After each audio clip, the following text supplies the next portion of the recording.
Lebih baik 3 negara di Indonesia, daripada pemekaran provinsi di Papua. Dewan Gereja Baptis West Papua, GIDI, GKI Kingmi di Tanah Papua, NKRI, pemekaran provinsi Papua Jayapura, Wagadui, daripada memekarkan banyak provinsi di Tanah Papua, lebih baik negara Republik Indonesia memutuskan 3 negara, yakni negara Indonesia Barat, negara Indonesia Tengah dan negara Indonesia Timur. Hal itu diungkapkan Ketua Badan Pelayanan Pusat Gereja Baptis West Papua, Pendeta Dr. Sokrates Sofian Yoman menanggapi rencana pemerintah 6 provinsi di Papua yang sedang digodok oleh pemerintah pusat melalui Menteri Dalam Negeri, Mendagri, saat jumpa pers di kantor Sinode GKI Kingmi di Tanah Papua di Kota Jayapura, Jumat, 9 April 2021. Lebih baik kita bikin 3 negara saja, Indonesia Barat, Indonesia Tengah, dan Indonesia Timur. Daripada penduduknya masih belum cukup buat provinsi boneka di Papua, ungkap Pendeta Dr. Sokrates Sofian Yoman didampingi 2 rekan pimpinan agama pribadi Papua lainnya, yakni Pendeta Dr. Beni Giai dan Pendeta Dorman Wandikbo.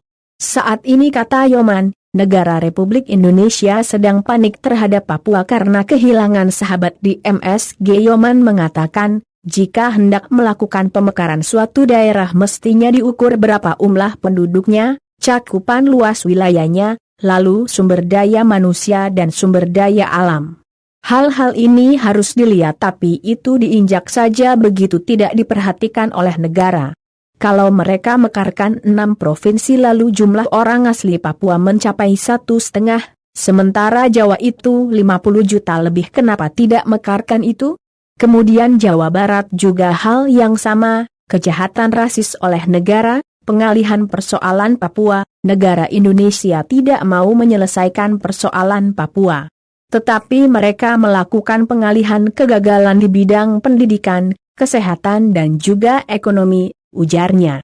Presiden GIDI PDT Dorman Wandikbo menegaskan, sesungguhnya OSTUS adalah rasisme jika 6 provinsi dimekarkan sepihak. Itu mereka akan menutupi ruang bergerak, ruang demokrasi, semua hal yang sampaikan di muka umum dibatasi. Itu berarti rasismenya lebih, jadi ini bukan OSTUS yang tambah maju lagi, bukan perpanjangan yang mensejahterakan masyarakat Papua yang mereka katakan, tapi ini jujur betul-betul murni rasis, kata Pendeta Dorman. Semarang, kata dia, pemekaran yang dimekarkan justru Indonesia mau menutupi semua jaringan Papua untuk berbicara tentang keadilan dan kebenaran. Jadi OSTUS ini adalah benar-benar rasis, ujarnya. OSTUS hari ini lebih kejam dan lebih berbahaya untuk nasib masa depan orang asli Papua, karena semuanya akan dibatasi termasuk kami Dewan Gereja Papua hari ini menyampaikan surat seperti ini juga mereka akan batasi. Bahwa kami tidak boleh bicara ditutup rapi, itu yang direncanakan Papua jadikan 6 provinsi. Berarti rasis yang lebih berbahaya, ungkapnya kesal. Ketua Sinode GKI Kingmi di Tanah Papua, Pendeta Dr. Beni Giai mengungkapkan melalui 6 provinsi yang direncana adalah mekarkan rasisme dan kriminalitas akan tumbuh subur dan dipelihara oleh negara Indonesia sendiri. Seperti 20 tahun pertama, hanya 2 provinsi di Tanah Papua saja sudah terbukti bahwa selain rasisme dan kriminasi, kehadiran TNI dan Polri juga menjadi berbahaya bagi umat Tuhan di Tanah Papua, ujar Giai. Reporter Julianus Magai, editor, Abetayu, sumber berita, Wagadai.com. Dewan Gereja Papua melaporkan.